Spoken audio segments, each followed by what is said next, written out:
Hello दोस्तों, जैसा कि हम अब तक भवन और नाले एवं सड़कें कवर कर चुके हैं, उसका आगे का टॉपिक चलेगा। अब हम पढ़ेंगे उसके आगे का टॉपिक जो है वो है नगरीय जीवन। कैसा था हड़प्पा सभ्यता का नगरीय जीवन। नगरीय जीवन ये हम हड़प्पा सभ्यता की बात कर रहे हैं। हड़प्पा सभ्यता की बात कर रहे हैं। उस समय कैसा नगरीय जीवन था। तो बात की जाए तो उस समय पे इमारतों की योजना में जुटे रहते होंगे क्या लोग जो थे या शासक थे उस समय पे क्या करते थे। शासक की बात करें या फिर वहाँ के लोगों की बात करें, जैसा डेवलपमेंट हड़प्पा सभ्यता में देखने को मिला है उसके आधार पर हम ये कह सकते हैं वे क्या इमारतें बनाने की योजना बनाते रहते होंगे। इमारतें बनाने की योजना करते रहते होंगे मतलब कि होंगे, कंफर्म नहीं है, होंगे, संभावना में चलता है। पुरातत्व जो भी खोज करते हैं, इतिहासकार जो भी होता है वो संभावना में चलता है। तो यहाँ पे भी संभावना की गई है कि जो शासक थे, जो लोग थे, वो इमारतें बनाने की योजना करते होंगे क्योंकि बहुत ज़्यादा इमारतें मिलेंगी। दूसरा बात की जाए तो लोग दूर दूर क्या करते थे, लोग दूर दूर से क्या वस्तुएं मंगाया करते थे, ठीक है, भेजकर। जैसे लोगों को मान लीजिए लोग गए घूमने के लिए, घूमने क्या लोग दूर से क्या मंगाते थे, दूर दूर से वस्तुएं मंगाते थे। वस्तुएं कैसी वस्तुएं, जैसे कि धातु हो गया। कुछ चीज़ें तो भारत में मिल जाती थी लेकिन कुछ चीज़ें नहीं मिलती थी तो उन्हें बाहर से मंगाना पड़ता था। जैसे धातु हो गए, बहुमूल्य पत्थर हो गए, पत्थर। और बात करें तो बहुमूल्य पत्थर और चीज़ें भी थी जो मंगाई जाती थी, बाहर से मंगाई जाती थी। जैसे कि आप देखोगे नगरों में लिपिक भी होंगे। लिपिक यानी जो लिपि लिखते हैं, ठीक है ना, लिपिक भी रहे होंगे। लिपिक जो किसी लिपि में लिखना ही यानी किसी चीज़ को लिखना ही लिपिबंध कहलाता है। लिपिक भी रहे होंगे लेकिन वो किस पे, वे मोहरों जो मोहर होती है, मोहरों और किस पर, वस्तुओं पर लिखते थे। वस्तुओं पर क्या हुआ, इनकी लिपि क्या नहीं हुई है, पढ़ी नहीं गई है। इनकी लिपि क्या नहीं गई है, पढ़ी नहीं गई है। वैसे मोहरों पर और वस्तुओं पर हर जगह मतलब कि इनकी लिपि कहीं ना कहीं मिली है लेकिन पढ़ी नहीं गई है। बात करें नेक्स्ट की, लोग लंबी यात्राएं करते होंगे, ठीक है ना, क्या करते होंगे, लंबी यात्राएं भी करते थे, ठीक है, लंबी यात्राएं करते और वहाँ से क्या लाते, वहाँ से वस्तुएं लाते, ठीक है ना, वहाँ से क्या लाते थे, वस्तुएं लाते थे। उपयोगी वस्तुओं को अपने साथ लाते थे। वस्तुएं जो उपयोगी होती थी, जैसे कुछ उपयोगी चीज़ लगी उन्हें, घूमने गए बाहर, चलो इसे साथ में ले चलें, ऐसी चीज़ों को लाते थे। बात की जाए तो बच्चे खिलौने से खेलते थे, तो इससे क्या पता चलता है, जो खिलौने मिले उन बच्चों के खेलने का सामान भी था, यानी कि बच्चों के खिलौने थे। तो खिलौनों से पता चलता है, खिलौनों से पता चलता है कि बच्चे के खेलने के लिए भी खिलौने थे। यानी कि उस समय पे कुछ बच्चों के खिलौने तो ऐसे थे जैसे हल हो गया, गाड़ी हो गई, जिनके द्वारा पता चलता है कि उस समय पे हल जैसी कुछ चीज़ थी, लेकिन उनके अवशेष नहीं मिले। बच्चों के खिलौनों में मिले हैं उनके अवशेष। गाड़ी हो गई, गाड़ी के अवशेष मिले हैं। तो ऐसा पता लगाया जाता है खिलौनों से भी कि हाँ उस समय पर बहुत चीज़ें मिली होंगी। बात की जाए तो उद्योग स्थल तरह तरह की चीज़ें बनाते थे, होंगे, ठीक है ना, होंगे, क्योंकि संभावना ही व्यक्त कर सकते हैं, इसमें हम पूरा पक्का प्रूफ नहीं दे सकते, सिर्फ संभावनाएं की गई। नगर और नए शिल्प की बात करें तो नगरीय जीवन की हमने बता दी। तो नगर एवं शिल्प की बात करें तो किस तरीके का था। बात करें तो नगर और शिल्प पुरातत्व को मिली चीज़ों पे बनी बात करें तो पत्थर, शंख, तांबे, कांसे, सोने और चांदी जैसी धातुओं से थी, ठीक है ना, चीज़ें बनी थी, ठीक है। किस चीज़ से, उस समय पे जो चीज़ बनी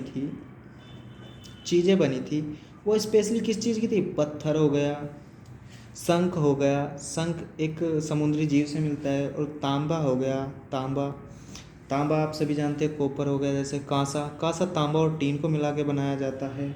सोना भी मिलता है, सोना कर्नाटक की खान में मिलता है, और चांदी ये वस्तुएं क्या थी, इन वस्तुओं से क्या बनाया जाता, मतलब इन तत्वों से क्या बनाया जाता था, या धातुओं से क्या बनाई जाती थी, चीज़ें बनाई जाती थी। आकर्षक वस्तुएं उस समय की जो आकर्षक वस्तुएं थी, जो अपनी ओर आकर्षित करती थी, 3 वस्तुएं थी आकर्षक वस्तुएं।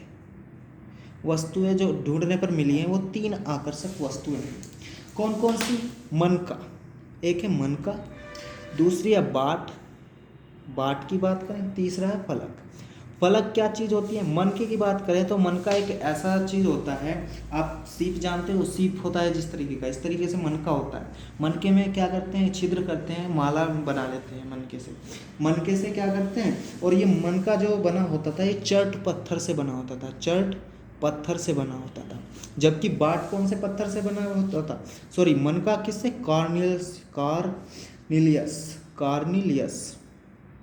कार्निलियस पत्थर से बना होता था।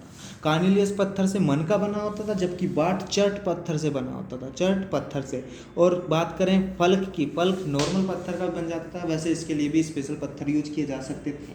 बात करें इसके बाद की, तो हड़प्पा लोग मोहरे बनाते थे पत्थर की, ठीक है ना, पत्थर आयताकार मोहरे, जो जिन पर जानवरों के चित्र मिले हैं। जो मोहरे थे उस समय पे हड़प्पा सभ्यता में, वे कैसी थी? वे आयताकार थी। और उन पर क्या मिलते थे? उन पर जानवरों के चित्र मिलते थे। ये मोहर है, मोहर। इन पर चित्र किसके मिलते थे? जानवरों के, जानवरों के चित्र मिलते थे, जानवरों के चित्र मिलते थे। बर्तन किस तरीके के थे? तो बर्तन की बात की जाए तो बर्तन बात करें तो लाल मिट्टी के बने होते थे, लाल मिट्टी के बने होते थे, लाल मिट्टी के। और उन पर रंग कैसा होता था? रंग काला किया जाता था, काला किया जाता था, रंग काला किया जाता था डिजाइन के लिए, ठीक है ना। लाल मिट्टी के बर्तन ही पाए गए हैं और उन पर रंग कैसे किया जाता था? काला किया जाता था। ठीक है, हम बर्तनों की बात कर चुके हैं। बर्तनों के बाद हम चलते हैं फेयंस पर। फेयंस क्या होता है? तो फेयंस एक कृत्रिम रूप से तैयार किया जाता है। फेयंस को किससे? कृत्रिम रूप से तैयार किया जाता है। ये कृत्रिम रूप से तैयार होता है। बात करें तो फेयंस क्या होता है? कृत्रिम रूप से तैयार होता है फेयंस, ठीक है, कृत्रिम रूप से तैयार होता है। ये किस प्रक्रिया द्वारा बनता है? आप जानते हो कि बालू, बालू क्या होता है? रेत के कण को ही बालू कहते हैं, बालू या फिर स्फटिक। स्फटिक पत्थर होता है ना, पत्थर यानी पत्थर के टुकड़े जो होते हैं, ठीक है ना, पत्थरों के चूर्ण, चूर्ण को किसके साथ? गोंद के साथ मिला देते हैं, गोंद के साथ मिला देते हैं, तो हमें क्या प्राप्त होता है? फेयंस, ठीक है ना। इनसे मिलाकर क्या बनाई जाती है? वस्तुएं बनाई जाती है, वस्तुएं बनाई जाती है, ठीक है ना। उसके बाद वस्तु पर क्या कर देते हैं? चिकनी परत चढ़ा देते हैं, चिकनी परत चढ़ाई जाती है। तो और उस पर परत पर क्या करते थे? रंग कौन से रंग करते थे? नीले या फिर समुद्री हरा यूज करते थे, समुद्री हरा। और इस पूरी प्रक्रिया को क्या कहते थे? मतलब इस पूरी प्रक्रिया को कहते थे फेयंस। फेयंस यानी कि बालू स्फटिक पत्थरों को गोंद में मिलाना ही फेयंस किया जाता है कृत्रिम रूप से। इस पर कलर करते थे, चिकनी परत लगाते थे, कलर करते थे नीला और समुद्री। और बात करें समुद्री हरा, इसके बाद बात करें तो क्या क्या चीज़ें बनाई जाती थी इससे? इसका उपयोग किस चीज़ में किया जाता था? जैसे मनके बनाने में, मनकों की चूड़ियाँ बनाने में, चूड़ियों के बाद बड़े बड़े और छोटे बर्तन बनाने में, यानी कि आप इसका कहीं भी यूज कर सकते हो। किसका? फेयंस को एक मतलब कृत्रिम रूप से तैयार किया जाता था बालू और स्पेशली गोंद के मिश्रण से बात करें तो कच्चे माल की खोज कैसे हुई? उस समय पर कच्चे माल की बात करते हैं। कच्चा माल क्या था? कच्चे माल की खोज में हेडिंग डालेंगे, कच्चे माल की खोज में, कच्चे माल की खोज में बात करें। कच्चे माल की खोज कैसे? तो पहले कच्चा माल जान लेते क्या होता है। उन पदार्थों को जो प्राकृतिक रूप से मिलते हैं,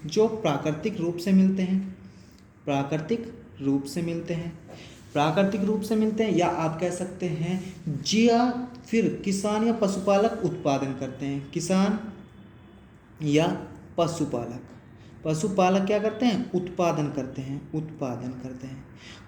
करते हैं अपनी ज़रूरत के लिए जिन चीज़ का, उन्हें कच्चा माल कहते हैं। और उसके बाद क्या होता है? उससे क्या बनती है? उससे एक वस्तु तैयार होती है, ठीक है ना, दूसरी वस्तु तैयार होती है। जैसे कि उदाहरण के तौर पे आप ले सकते हैं, उदाहरण के तौर पे कपास क्या है? कपास कच्चा माल है, लेकिन तैयार होकर क्या बन जाता है? कपड़ा।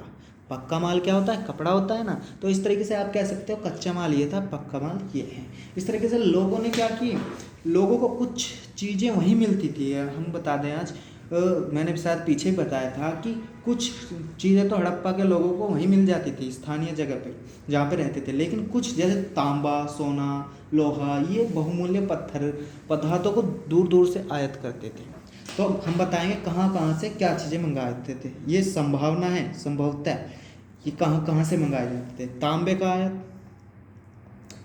आयात कहाँ से किया जाता था? तांबे का आयात